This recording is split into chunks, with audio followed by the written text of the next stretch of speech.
Hey guys, welcome back to my channel. So today I'm going to be doing Makeup 101.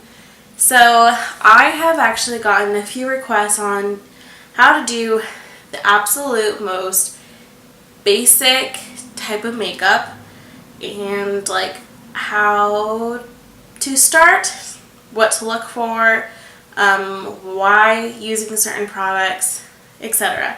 So I'm going to try and do my best today to give that to you. So, alright, I want to start with the absolute most important part of makeup. Skincare. And I know, you're like, that is not makeup, that is skincare. Skincare has such an important part into your makeup routine. You need to make sure that you're washing it in the mornings and night and moisturizing after. Even if you think you have oily skin. I have oily skin. I moisturize twice a day after I wash my face. So I wash my face once in the morning when I wake up and once at night after I remove all my makeup. So I feel like I'm gonna have to start keeping a track on my video. That'd be funny. Kind of sad. What I'm going to start with is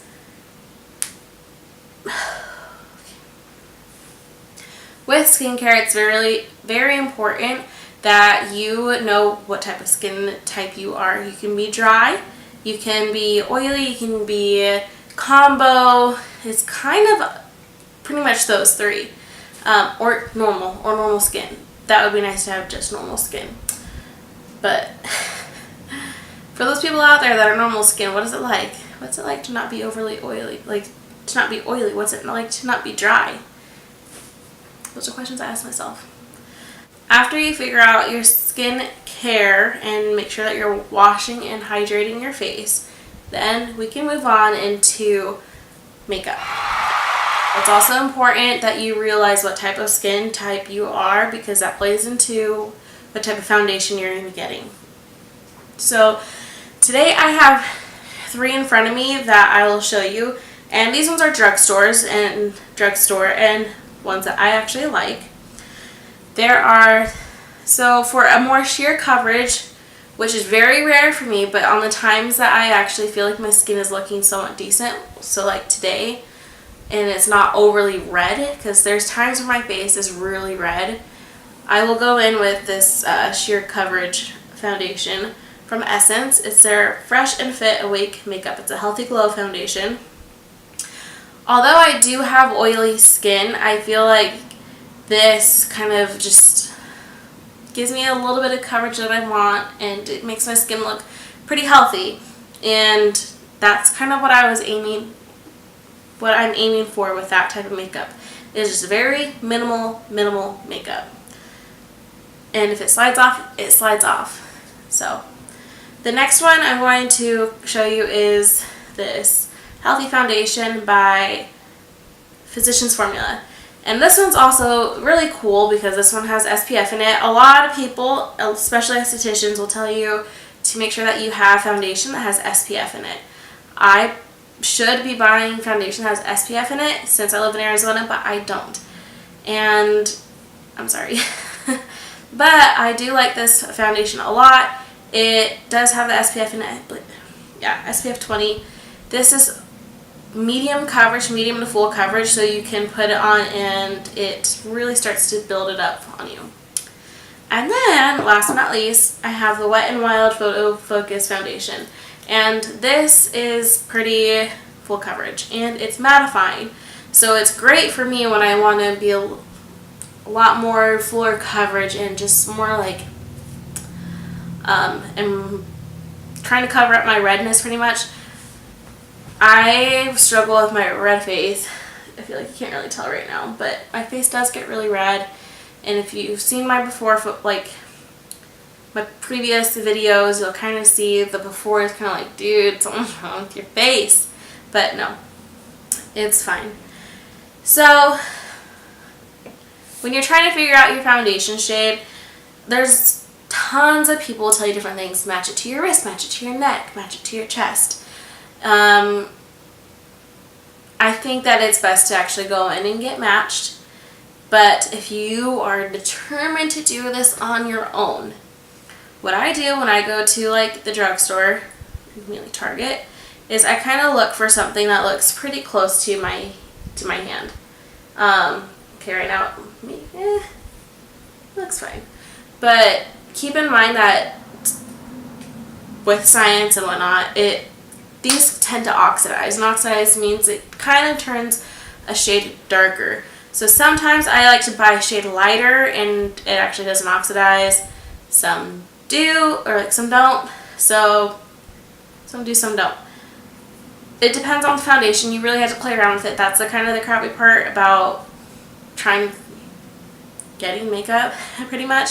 But something that these two I have loved. But I wanted to try this because it was really cheap. And I actually really liked it, and I mainly used it for after I got out of the gym. So that is going to be our first step. So I will go ahead and put on my foundation, and I will keep just walking us through this whole entire thing as we go. I'm going to be using the Essence because this has a little bit more of a sheer coverage to it, and since I like how my skin is right now, I'm going to leave it at that. For foundation, when I was back in middle school, I had to use my fingers, and now I'm kind of like, ugh, so unsanitary. But now I use this e.l.f. brush. It literally says foundation blurring brush. Use a foundation brush. The more advanced you get, the more you can probably go into getting a beauty blender, beauty sponge. I've never owned a beauty blender. That's way too expensive for me.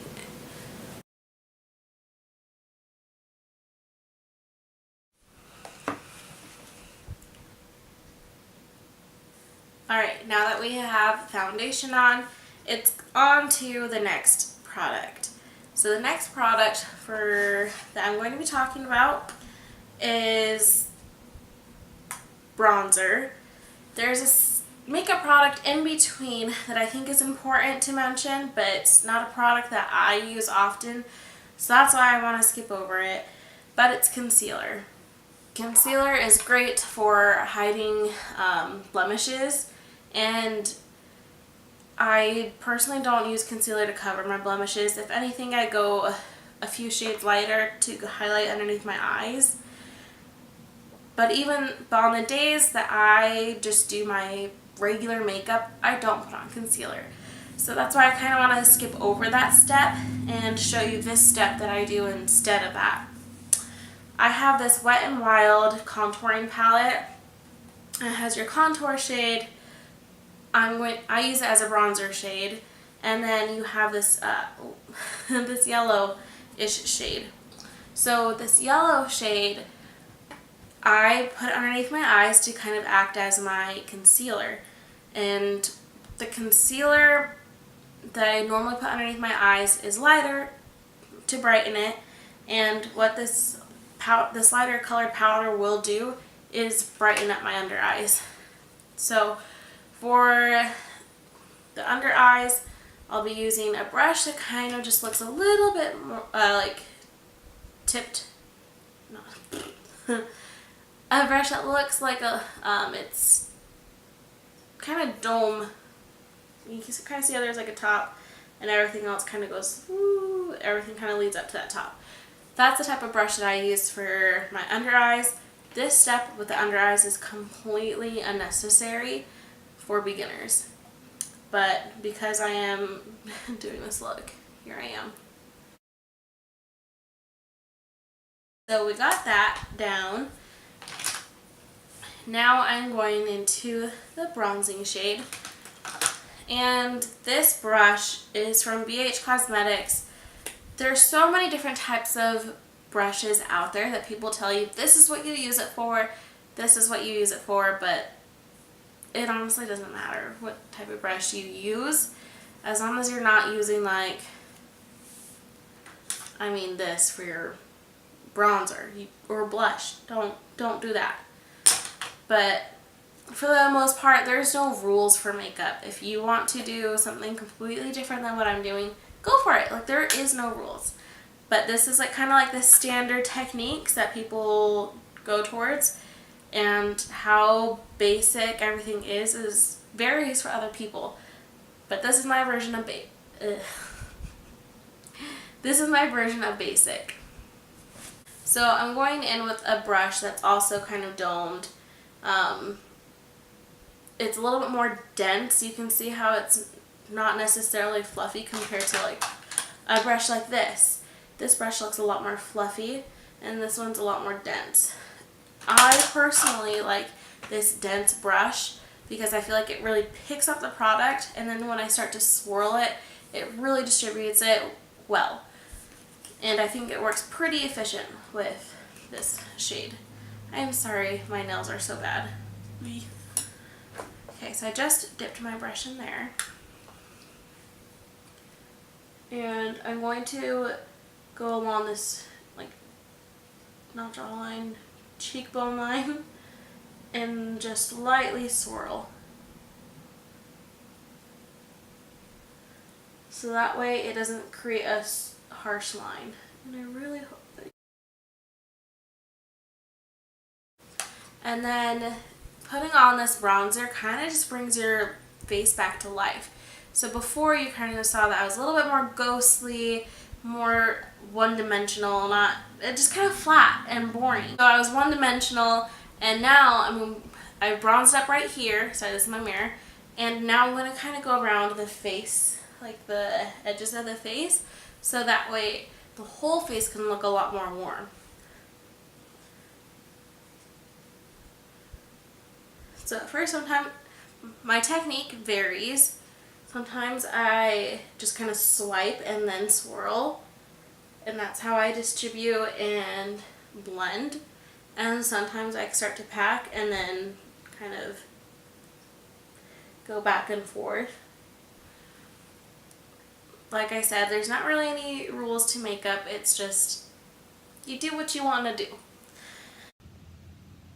So I'm editing, and while I was filming, I had contoured my nose and kind of was like, this is how you contour your nose, because this is what I do on the daily, but you don't have to. And just wanting to know, I just cut out the whole thing. You don't need to contour your nose the first time you're learning makeup. So anyways, that's for bronzer. The whole entire nose thing, disregard. I don't want you to think that you have to do that. You don't. And I'm also glad that I didn't show how to nose contour, because that contour, only one side was actually done well. The other one was a flop. Now I'm going to be going in with blush, and the blush I'm using is from Essence, just like the foundation was. And this is their Satin Touch blush. It is in the shade 20, Satin Love. But this is one of my favorite blushes ever. I don't know if you can really tell in camera at all, but there is actually a dent in here. And that's saying something, because I go through a lot, like I use a lot of makeup, and I'm actually doing pretty good on this one. So anyways, with the blush, what you're going to want is a brush that's pretty small in size, and this one is kind of angled, and I think this is my favorite blush brush. This is from Bare Minerals. There's also this brush from Ulta that you can buy that's considered their blush brush. Honestly, I think as long as it's a little bit small and a little bit more, not as flimsy. Just kidding, that looks pretty flimsy. But it looks pretty condensed, you know. This one's pretty condensed too-ish. Bare Minerals, just their brushes are a little bit different. But this is the brush I use from Bare Minerals. If you want to go use that one, go for it. But there's more affordable ones out there. e.l.f. is amazing for affordable brushes. Or this one from Ulta. I can't imagine that this would cost that much. But anyways, I'm gonna do light taps into my blush, and then I'm going to take a look at myself in the mirror and know that I want to kind of match right where I put that bronzer. So I'm going to start from the apples of my cheeks and just kind of paint that blush on. And then I kind of just tap like that. And that's what I do for my blush.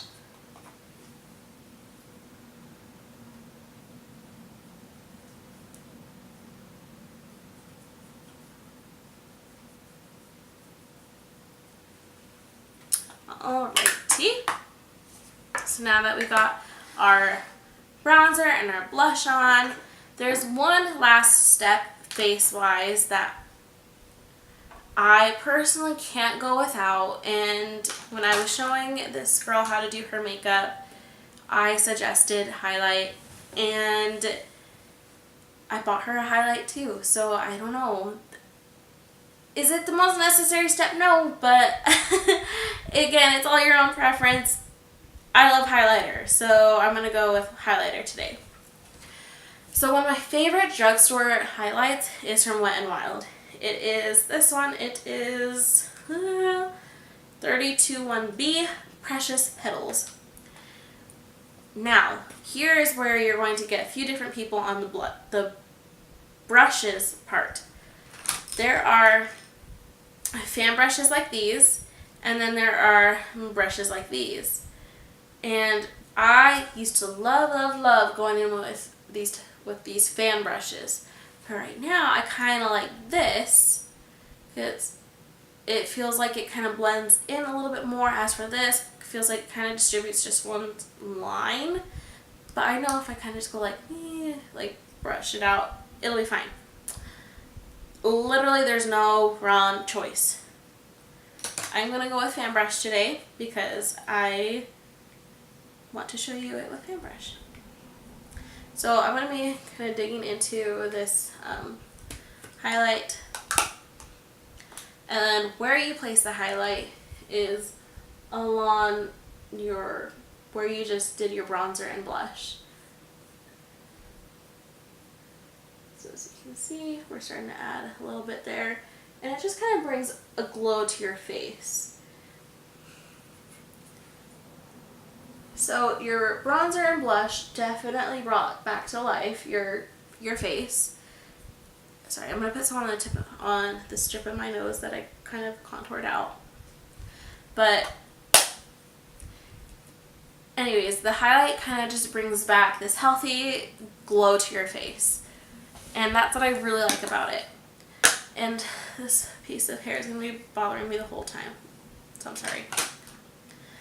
Now, I have three more steps. They're not as important. So there's one step that I think is actually pretty important. But this one that's not super important is your brows. Luckily, I've been blessed with some pretty decent brows. And on my natural days, I don't do anything with my brows. I just leave them like this. Some people don't have brows though. So what I suggest is getting a brow pencil, and I know that there's some really good ones from NYX. The one I'm going to be using today, since I don't have a drugstore brow pencil or pomade, I'm using my Anastasia Beverly Hills one. And look, it's so well loved. It has seen better days, but I'm just going to go in and just kind of, oh boy, fill in the sparser areas. And by fill in, I just mean kind of like rubbing in the pencil. And if you kind of go over the line, you can kind of swipe it with your finger. Or if you want to be really good about it, you can use your concealer that I didn't use, but that you might use. Shoot.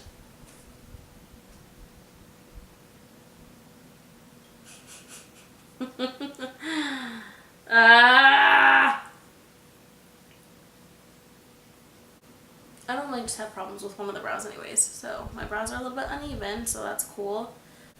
So we got that done. And now for the next two steps. Okay, next two steps, pretty important stuff. One of them actually is, the other one maybe, depends on how you feel. But mascara, because you want to make sure that your lashes actually look pretty there. So I recently bought this mascara from Rude Cosmetics. I have no idea where you can buy them from. I'm pretty sure they're online. Don't know.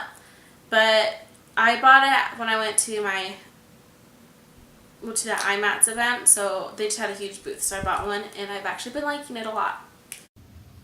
I had to throw in another edit that my feelings about that mascara has changed. I had it for maybe 2-3 weeks, maybe less than, maybe 4. It dried up already. A tube of mascara dried up in a month. Seriously, that's the worst. I'm not gonna repurchase that. But I guess you get what you pay for, and I did pay like $4 or $5 for it, so my fault. So let's go in with some mascara. Oh, man, I wish I could pay. I almost feel like this is a bad scenario to kind of show you because I already have some mascara on here from earlier throughout the day. But I'm going to try and zoom you in to show you how I apply mascara. So take your wand, apply at the very base, and then kind of twist and go up. Just like you're coating your lashes.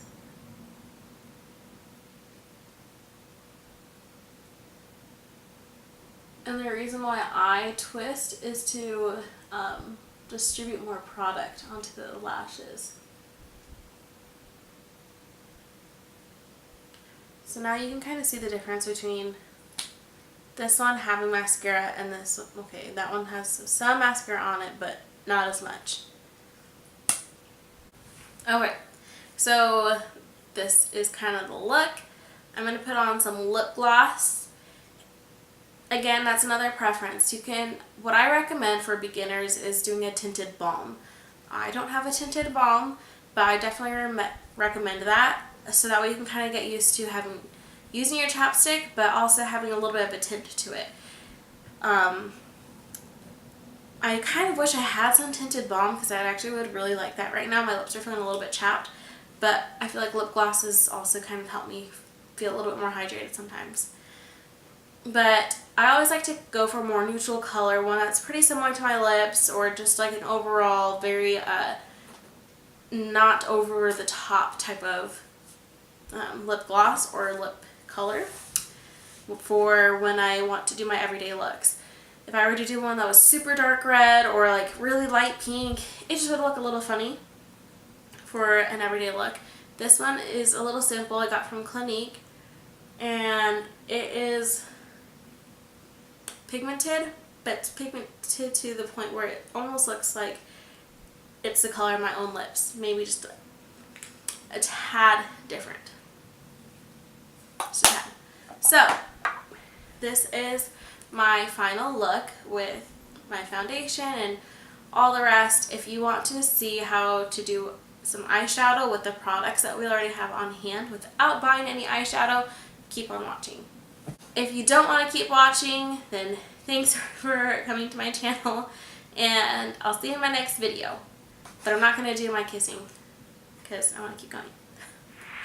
So I'm going back into my Wet n Wild palette. I'm going to be taking a fluffy brush, eyeshadow brush. This is from BH Cosmetics. I don't know what number it is, but it's just really fluffy. It's not dense or anything. It's just overall really, how many times can I say the word fluffy? But it is. So I'm going to dip my eyeshadow brush and kind of just swirl a little bit and tap off any of that excess pigment that's going to fall out. And I have this right here. This is a horrible idea to do your eyeshadow after you've done mascara. You want to do it before you have mascara. I totally just didn't think about doing it until after. I'm going to take my brush from right here to the inner corner and then keep on repeating that multiple times.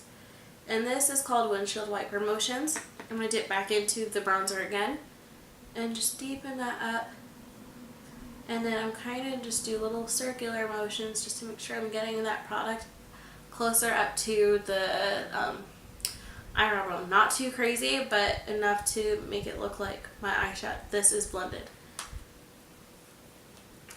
Do that on the other eye. You can totally just even leave this as is. You can keep going in with that bronzing shade and keep packing it onto the outer corner so it kind of creates a little more dimension. But this is where I'm going to stop. And then I'm going to take the highlighter that we went in with earlier from Wet n Wild. Use my finger, kind of go into it a little bit. And then I'm actually going to apply it on top right here. So that way I have this neutral shimmering brown eye look. Alright. Okay, now this is the final look that I've created using what I feel like is a bare minimum of products. It's an everyday look. You can totally go out in this. It's fun, fresh-faced, and very minimal, but like you're wearing makeup. It's not a no makeup look, but it's pretty dang close to it. At least for me it is. I hope that this video was able to help you. If you have any questions, go ahead and leave them down below. I'll try and answer them as best as I can. For the foundation, I definitely recommend that you go into an Ulta and try and get swatched or try and be like shade matched. And the reason why I suggest Ulta is if you're just starting out with makeup, you don't want to be buying your $40 foundation and then your bronzer and just all those things. They also Ulta also has the drugstore side of it too, and there's some products that are there that aren't sold at Target or Walmart or CVS or wherever you're going that's a drugstore. So that's why I suggest doing that, and plus you get points too with how often you shop there. So eventually you can get a product for free. They always have discounts too once a month. They send you a coupon for $3.50 off, or sometimes it's $20. So I recommend going to Ulta for that, for pretty much a ton of reasons. But other than whatever we went through, I hope that it was educational and you guys like this, and I'll see you guys in my next video. Thanks, bye!